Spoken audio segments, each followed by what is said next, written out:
Hey friends, if you wish to make Windows understand your voice better, then please watch this video. I will guide you through the procedure. So search for the word speech recognition in the Windows search bar and click on speech recognition. So when you search for speech recognition, first of all, you must have noticed two options. One is also Windows speech recognition. So this fourth option is train your computer to understand you better. Now here's what it does. You use speech recognition on your computer, but at times it doesn't understand a lot of words.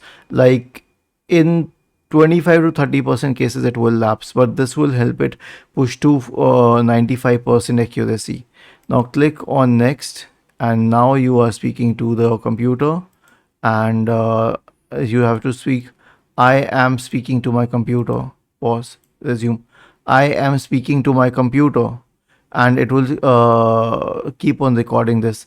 The computer is learning the sound of my voice as I speak.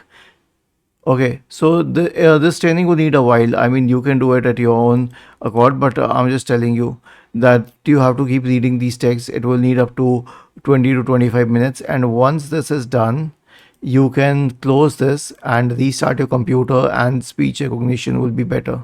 Was this helpful? If yes, then please subscribe to the channel, and if not, then let us know in the comment section of the video on how we could help you better. Thank you for watching this video and have a nice day.